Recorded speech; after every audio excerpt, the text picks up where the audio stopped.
week now with a lot of reaction to a post that you wrote extensively documenting your conversion to Christianity. Now, I want to get into all the details of that, but you were a skeptic for about 35 years. I know this is a loaded question, but what drove that skepticism?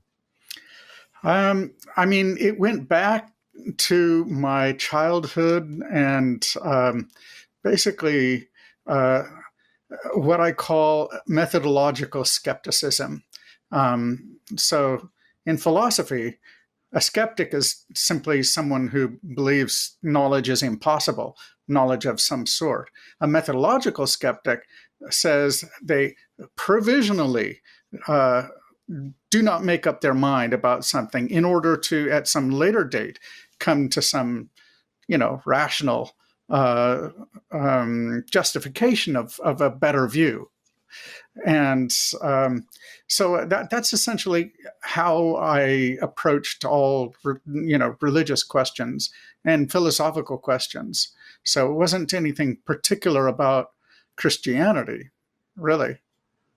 Yeah. Well, and I know too that, and I thought this was very interesting in your extensive write-up, kind of sharing this journey, you made it clear that you weren't an enemy of the faith. It wasn't anything like that. It was sort of what you just described. And I think that's interesting because there are different levels of people who are on the skeptical sort of realm, right? There's the people who are Richard Dawkins. There's the people who just aren't sure. There's people who just haven't had the feeling or the connection to it. Right. And I know you had, faith exposure as a child.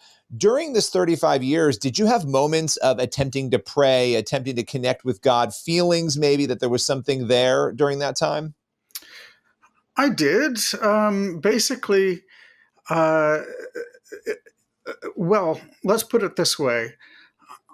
I wasn't necessarily praying to God per se, but I had a sort of internal dialogue. And sometimes I even wrote it out in text with some supremely wise being.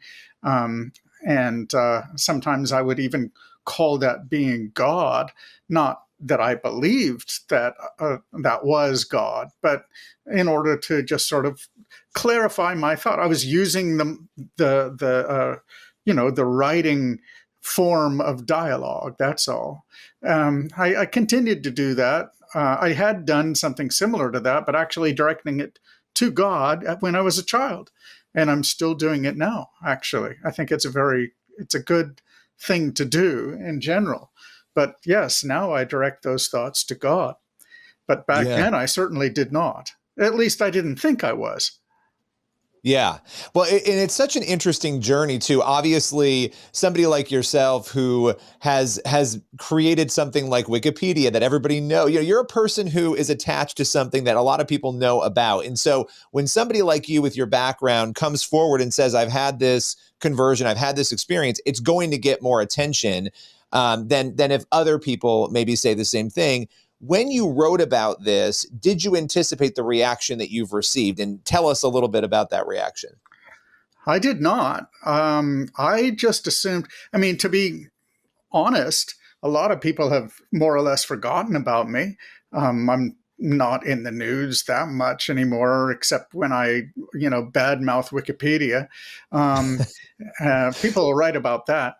And on X, or the former Twitter, I think I have been throttled quite a bit. So basically, in my blog, I think it used to get more traffic. I used to have more comments, but I thought that I had become sort of a niche interest. People who are interested in freedom technology, which is a very narrow group of people, I think. They follow me, and a few, friends and people who just happened to run into me followed me. So I expected it was going to be a very small reaction.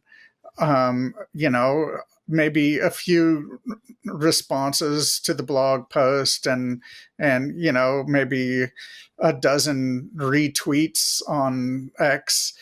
But no, it just it blew up in a way that really took me by surprise. I didn't know I was going to be spending a couple of weeks doing this, responding to people. Yeah, I said it's been a busy week. It's been a busy couple of weeks. I think so. Okay, what is the overwhelming response? People finding out that this person who was a skeptic for 35 years, who is a well-known person who is now a Christian, was the response overwhelmingly positive?